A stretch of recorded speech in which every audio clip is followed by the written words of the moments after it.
You want to connect with your wife, but she seems hell-bent on not meeting you in the middle. You're doing work as a man, you're growing, you feel confident about yourself now, you're growing your own resilience, your own validation, but she seems stuck in the past. So how can I change things if she doesn't want to come along? Cynthia and I are going to talk about that today. Your wife won't change until her bad behavior stops working. One realization that I had to make as a man, and we've discussed this at length, and every man in this work has to come to realize too, is that you've been fostering in some way the dynamic that's currently happening. In other words, you have responsibility in this too. Now, every man that works with us and works with me one-on-one wants to take responsibility for himself. And then he gets to the point of, well, what do I do next? And that's what Cynthia and I teach here on the C Note Show. We teach how to love and lead, to offer her safety, inspiration, and leadership, and to avoid mistakes and solve deep marriage problems. Last week, we spoke about, should I just stop caring about my wife? Will that help? And we spoke about the 6 motivations for sex last week. So if you missed that one, go back and watch that video. We spoke about the carrot versus the stick, right? We want to be the carrot that she wants to be around. We want our presence, our masculinity, our depth, our love, our kindness, right? And our ushering in her into a journey with us. We want all those things to be the carrot, so to speak, for her motivation. We're not here to use the stick. We're not here to punish her. We're not here to shame her, criticize her, be an ass, be a little boy and take it out on her, or be entitled or controlling or guilt trip her. We're here to be praising of her and fun and easy to be around and have a mission for our own self and a vision for intimacy, a lifelong vision for intimacy and being in our own frame, our full positive self.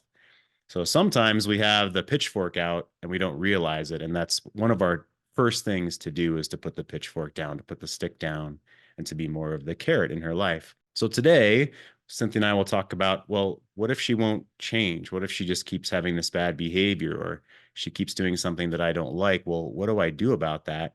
Let's talk about that. We're assuming you know the 3 steps of our Kingly Life Path framework: building frame for yourself, emotional safety for you and her, and how to lead in intimacy. Also, that you know the 3 sides of the Stoic triangle that we discuss, and that you have an idea and a vision for a level 3 relationship, deep, conscious intimacy. You're beyond just instinctual level 1. You can move through a healthy type of communication in level 2, and maybe you're stuck there, and we'll talk about that today in level 2. And you want to move into a level 3 deep, conscious intimacy with your woman. Of course, there's 2 types of motivation: intrinsic and extrinsic. And what does marriage mean? Well, I found this interesting. So marriage, legally or formally recognized union, Merriam-Webster, contractual relationship recognized by law. And down here, the definition of the word marriage, or more accurately, the understanding of what the institution of marriage properly consists of, continues to be highly controversial. This is not an issue to be resolved by dictionaries. Okay. All right. How about last one on this, Britannica? This is my favorite. Marriage, a legally and socially sanctioned union, usually between a man and a woman. It's regulated by laws, rules, customs, beliefs, and attitudes that prescribe the rights and duties of the partners and accord status to their offspring. The universality of marriage within different societies and cultures is attributed to the many basic social and personal functions for which it provides structure, such as sexual gratification and regulation, division of labor between the sexes, economic production and consumption, and satisfaction of personal needs for affection, status, and companionship. Perhaps its strongest function concerns procreation, the care of children, and their education. Marriages have taken a great number of forms. So it depends on what you believe marriage is about, what marriage is for. We're not here to debate what you believe marriage is for, but I think we can agree that there is expectations, there is standards, there is something that you want within marriage. You're not just going to throw your hands up and be okay if your partner is a raging alcoholic who kicks your cat every day and burns your house down. You're probably not going to be very happy with that, because you really do, however deep this may be with you, have expectations, have standards, have boundaries, have wants, have needs. And let's talk about one of those examples right now. This is just one example of hundreds from our forum. This was posted within the last day, I believe. This is just a piece of it. This man says, I've told her recently that I'm done traveling with her on this rudderless ship. I have tried to discuss separation with her, and she gets emotional or angry and wants to see how things work out. She says she's afraid to separate because she thinks I'll move on. I'm eager to move on, and I'm feeling like I already have. I was hoping this discernment counseling will help that or reconciliation. Honestly, though, at this point, I don't know if I want it to work out. It's been a sexless marriage for so long. I don't know why I accepted that. Fear, maybe? I guess because there was love in the family, and it's always been a one-way street with her. I give and she takes. But there is no love now, and the family is a mess. I have no space in this family to be a father thanks to her resentments and anxiety. She's now super woke and everything is political. But you can't have political discussions with her unless you want to be accused of being a Nazi and screamed at. This is not a woman who wants anything masculine in her life. When she enjoys sex with me, she then pulls away because she's threatened by her own femininity and lack of power, he says. She's high on resentment and victimhood. I feel like my work is done here. No love, no sex, no intimacy, no trust, no space for me other than paying the bills and watching kids, and she hates me for it. I'd like a life before it's all over.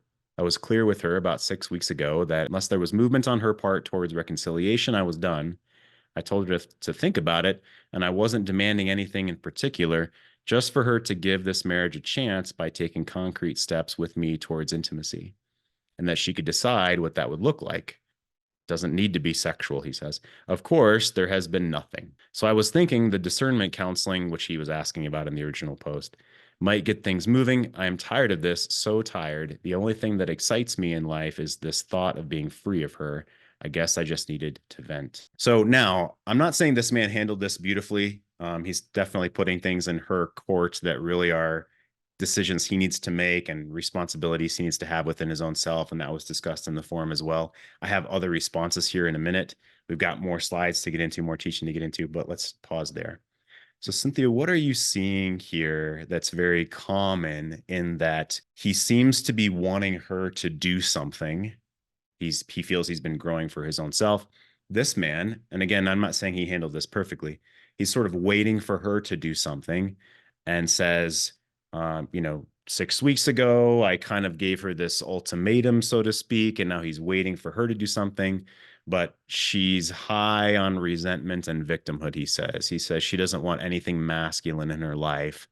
And in the rest of the post, he says it's been about 3 years. He feels he's been strung along, so to speak, that he was saying for 3 years while she maybe goes to therapy, but just ingrains herself in victimhood and blaming him.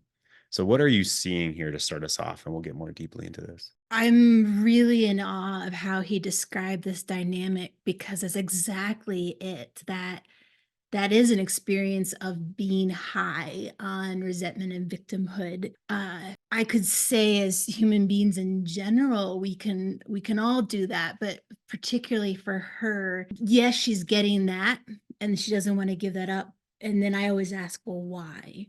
And what he said about she feels threatened by her own femininity. And to her, that equals a lack of power. Makes perfect sense to me. Why she escapes the fear and the discomfort of that in this much preferable state of you're the one to blame and I'm the victim. And there's nothing here that really invites her to experience anything different. So if she's the one who has to make the move to do something different, she can't. I mean, she's literally frozen by everything about her that would make her more soft, open, receiving. And I don't think a woman can rationalize in her mind and rationalize her way out of that. She has to feel little bits of what that's like with a man who is so in tune and so holding presence for her and realize little by little that it's not a place of weakness and it's not a place that means total lack of power. It actually is very powerful. So, I'd love to ask you more about that. So, a man that's sitting in presence, I'm assuming with an open heart and kindness and consideration for the little girl pains that she has and his own self. These are things that we teach and talk about all the time. That he's not trying to punish her for her current feelings. Yeah. And he's holding masculine frame and wanting her to open and be more soft and bloom like you're talking. So, well, what is then her responsibility in the feminine at that point? Take us from there. Her responsibility is to have a little bit of courage. So let's say you're inviting her, you're standing in the middle of a brand new bridge that's been built for a brand new relationship.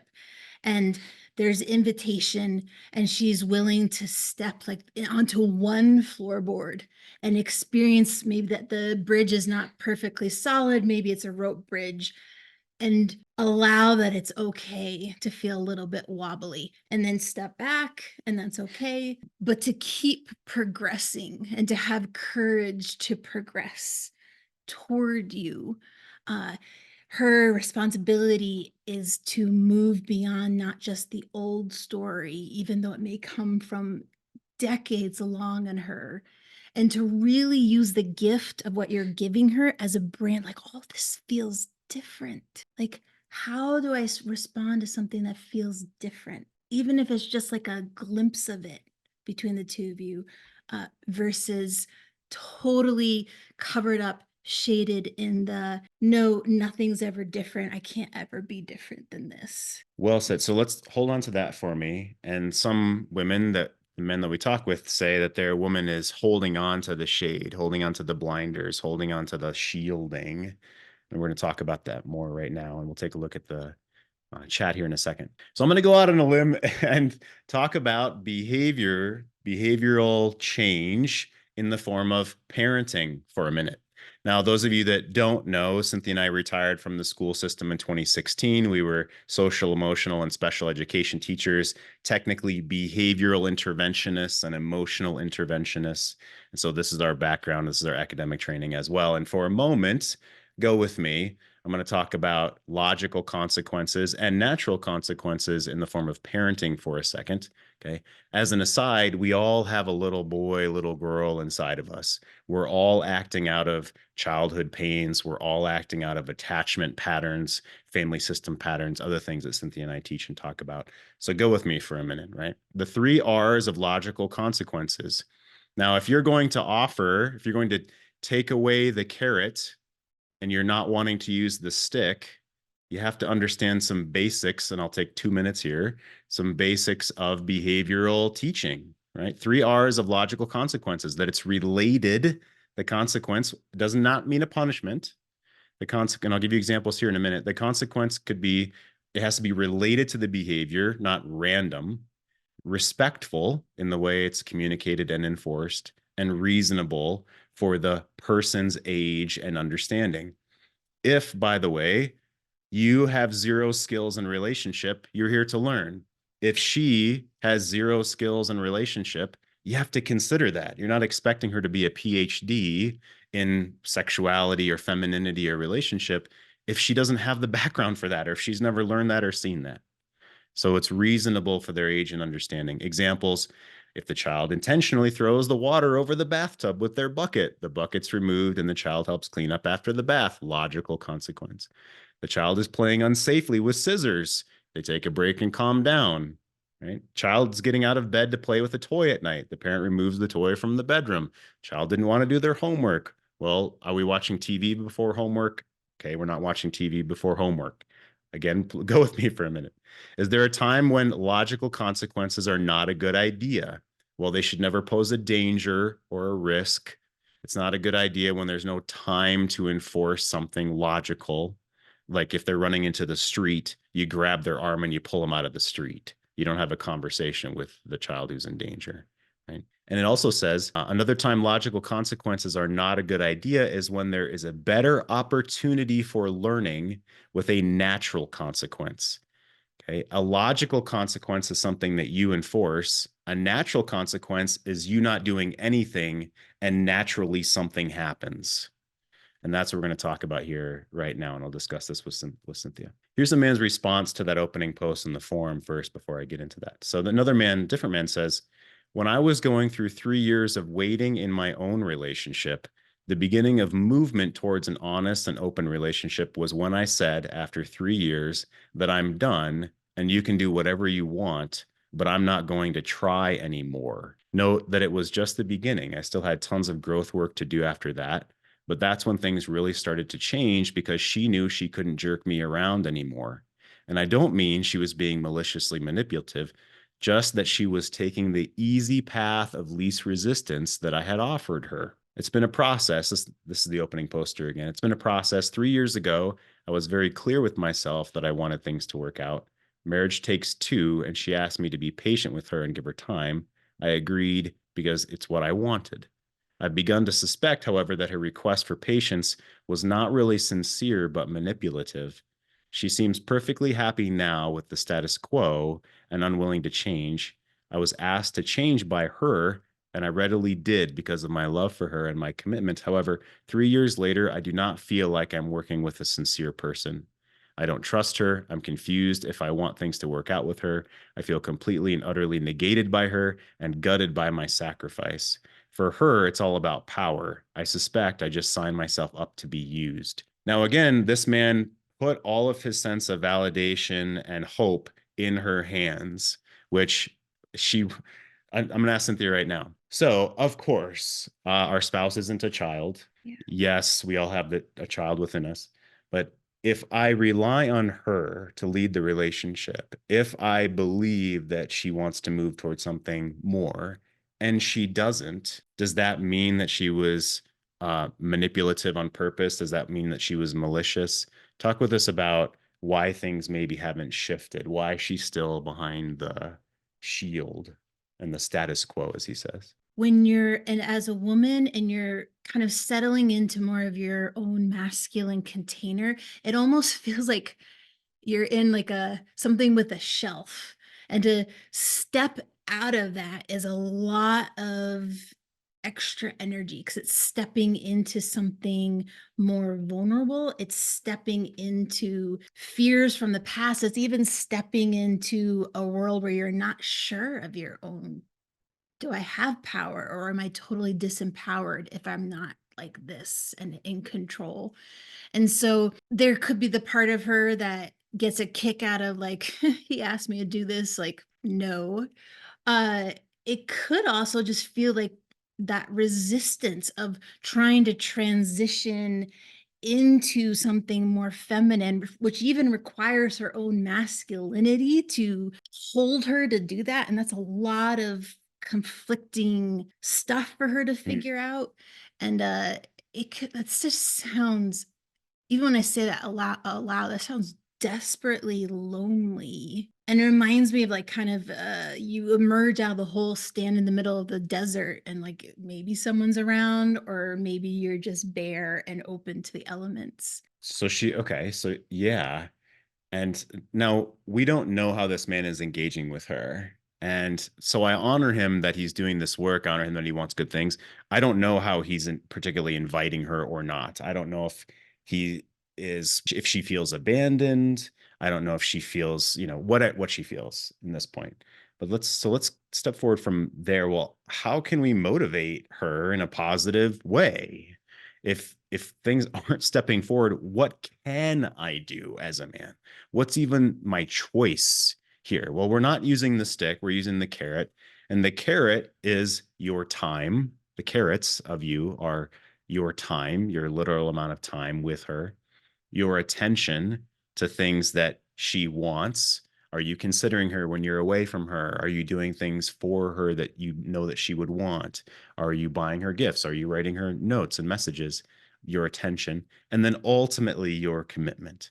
And it goes in this order. Okay, when we teach a man, it goes in this order. First of all, you manage your time for yourself. Usually we've lost ourselves. Usually we've negated our hobbies and our friends and even our purpose as a man because we thought giving to her, sacrificing to the family was all that we should be doing. And this man says she's hated me for it. Attention, how much am I doing or thinking of her and for her when I'm not with her? And ultimately, it's commitment. So all we can really regulate are our time, our attention, and our commitment with her. This is a man that's actually that's practicing this, implementing this, and I'll pause on that. So quickly, logical consequences and natural consequences. So a logical consequence is a conversation. A consequence is not a punishment. It doesn't have to be something that's inherently bad or, you're trying to inflict something. That's the stick. We want to still offer a carrot here. So a carrot might be a sentence starter such as, I notice. I notice that you seem unhappy. I notice that you've been sleeping a lot more. I notice that you've been crying. I notice that you haven't wanted to connect with me intimately, right? A conversation. Another piece is I believe blank. I believe I want intimacy. I believe in intimacy and closeness and trust and honesty in a relationship, in marriage. And I want us to talk with one another. I want us to spend time practicing intimacy. I want to dance with you. I want to dance in intimacy with you. So a consequence is a conversation. Another consequence could be that you literally plan to spend more time at the gym or building something in the workshop or in your career that brings you joy and purpose in the world. You can decide to do that, to spend more time on your own. Now, a natural consequence is if she's nasty and she's not giving into the relationship, you're naturally not going to want to spend as much time with her. So, what happens if someone's nasty to you? You're not going to want to spend as much time with them. Now, men really get in their own way here, thinking, well, I have to do XYZ. I don't want her to feel abandoned. And I'm not saying go from 100 to zero. I'm saying modulate the amount of time you spend with her, modulate your time with your friends, your mission, your journey, right? And you're naturally not going to want to spend as much time with her if she's nasty. Or, and with that said, then she will, with your less time and your less presence, she will be allowed to feel more of her own agency. So, talk with us about that last piece, Cynthia, that she'll be allowed to feel more of her own agency. I can hear right now people are like, yeah, you're purposefully abandoning her. This is emotional abuse. You're spending time away with, what do you mean allow her to feel her own agency? It sounds like you're just being an asshole, backing away, and she's facing the desert alone. Well, talk with us about her own agency. Talk with us about what can the man really do here if she's happy with the status quo of limbo and closed down. Yeah, well, first I just want to say I know like relationship dynamics, even like this, even stepping away from someone, there's terror in that because even though it's been really unhappy, it's worked to some extent. And so, even letting her feel your own agency, what does that mean? Is she just going to run for the hills? What really happens is if a woman feels that you are kind of like a flag in the wind to her emotional state, and that all she has to do is, blow the wind really loud and you kind of flap with it, she feels like you are somehow needing her, needing some sort of approval, or is too attached to her. And then automatically her way to get disconnect from that is to push away or be awful or say awful things. Whereas even in her own state of going about her own life in her comfort zone, if she finds that nothing she does is flapping anything in your life, that she feels you're almost a little bit of a mystery because you have this masculine stillness and uh solidity and agency for the warrior in you, and how you choose to spend your time, where you choose to cast your eye.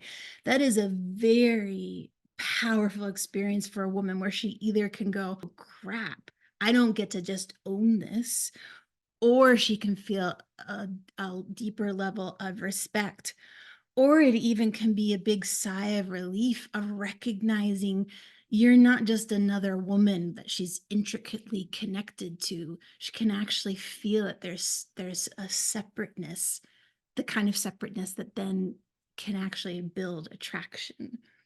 So, with that, talk with us about the importance of the man still inviting her. Okay, maybe you're spending less time with her, you're doing less things for her, but he still needs to be inviting her at times into this level 3 relationship that we talk about.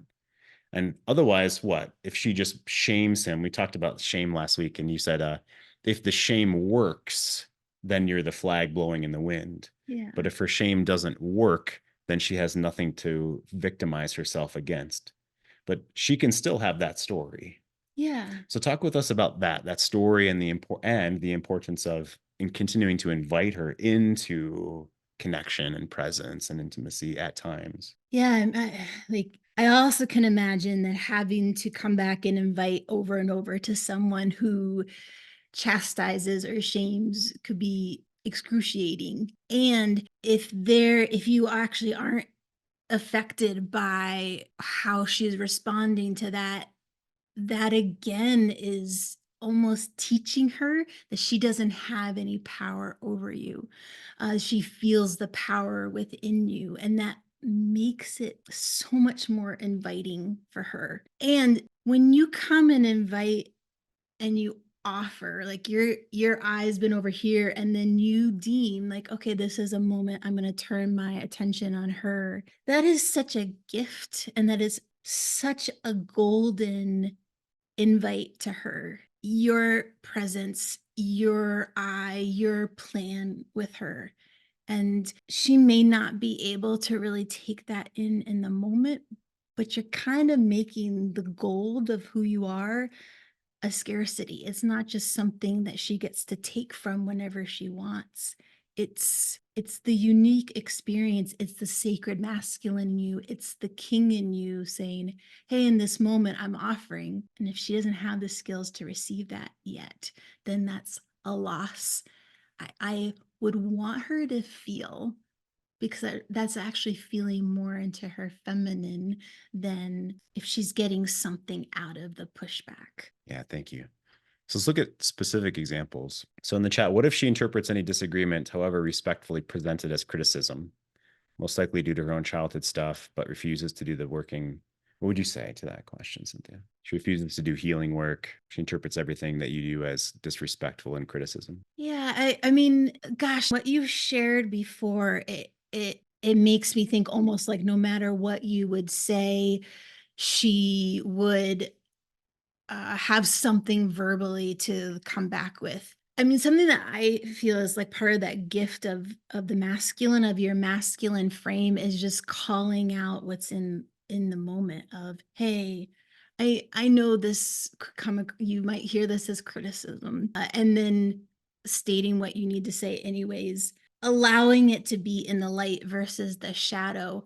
And if she still takes that, she can't transmute that in some way, her not feeling that that you're flapping in the wind around that, because women have this very large bullseye on themselves to hear things as criticism, some bigger than others. And we can do, even I talking to another woman can do the best I can to not have it go through that wound. But if it's going to go, it's going to go, and that's not your fault, and it's obviously not your intention. Yeah, thank you. Do you want to come in and Thank say you. more about that? Yeah. No, I just appreciate that perspective. I mean, it just intentions are so misinterpreted sometimes, and feel like you're like kind of walking this. I don't want to say walking on eggshells all the time, because I'm stepping into the masculine frame now, dealing with a co-parenting situation, and then also a lot of this, like you were saying, I'm so glad you brought up the parenting component of this, because this work is so helpful with that, because my daughter now, full-blown preteen, is definitely in a place, and it's like I'm like, oh my gosh, this is all replaying, like anything I say, like, hey, don't put your shoes there, please, like, it's just like, stop criticizing me. I'm like, what?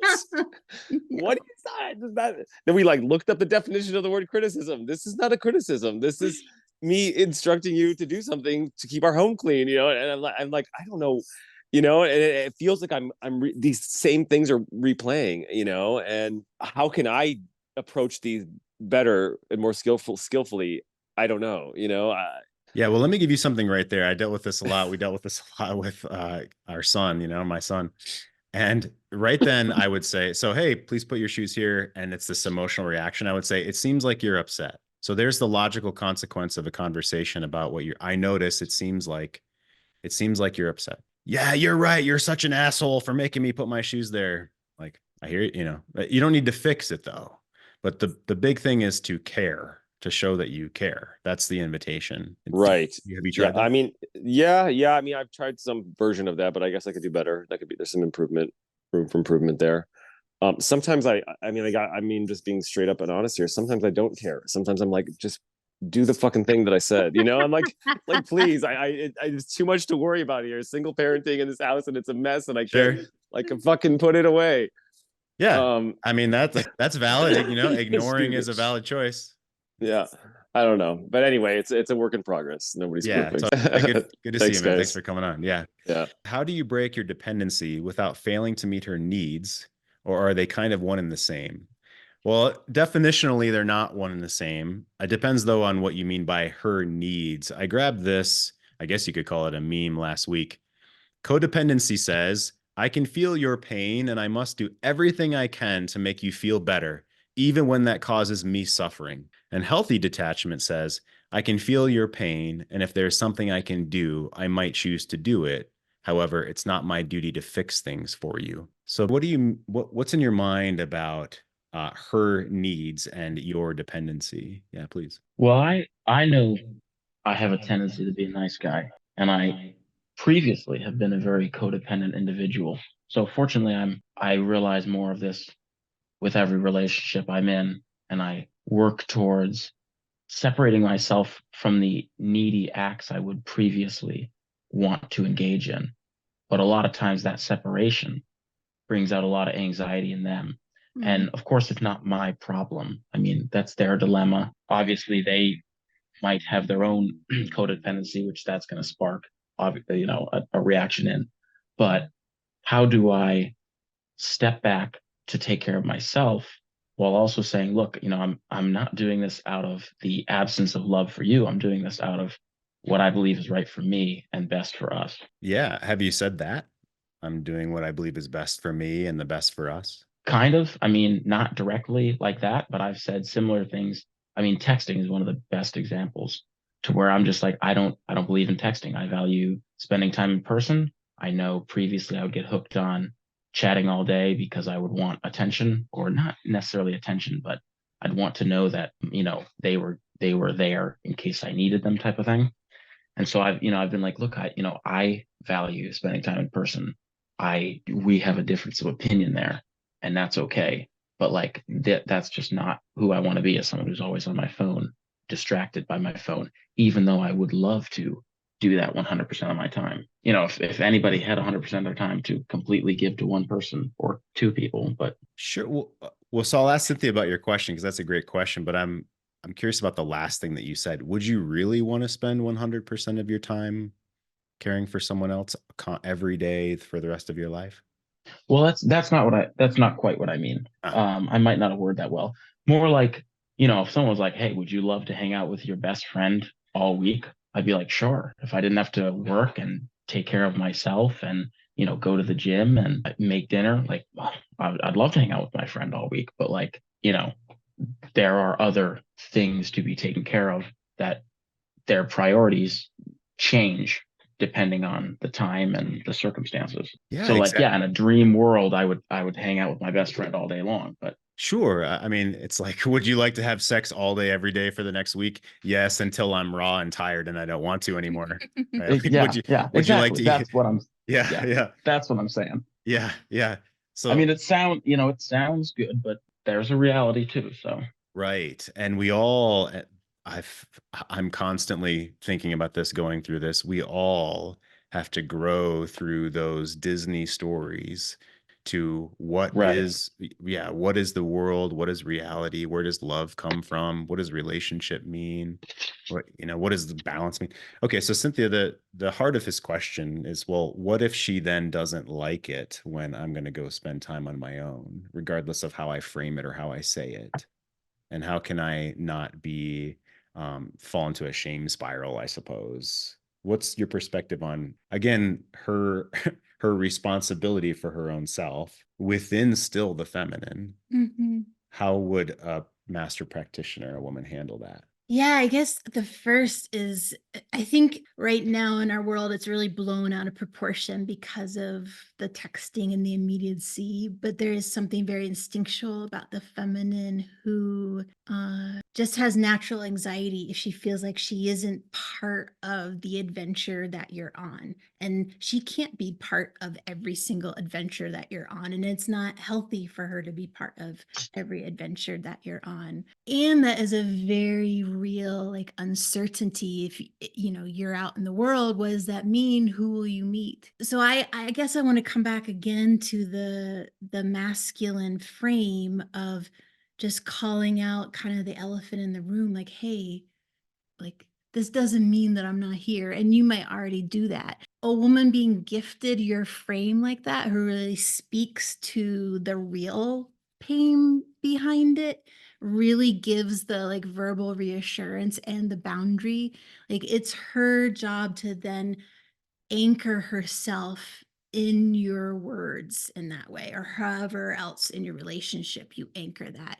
And she'll still have anxiety, and she'll need to build kind of stamina with that, um forever in relationship. No, I think ultimately I think it completely comes down to me and trusting my own decisions and letting her either have trust in that or not, and being okay one way or another. But yes, I mean, sometimes it just feels like I'm not showing up, and I'm like, doing the best I consciously can, and everybody has a different opinion of what someone else's best is, but that doesn't make it right. So Yeah, exactly. If you feel like you go away and you're recharged and you tell her such, and then you come back when you say you're going to come back and you show up full of energy from the mountains or building something in your shop or doing work or connecting with your dog or whatever it may be, and you come back and you're there and you feel powerful and grounded and fulfilled within your own self. You're present with her, you're watching her, you're engaging with her, you're trying to have fun, you're inviting her into things. Okay. That sounds like the best that we can do.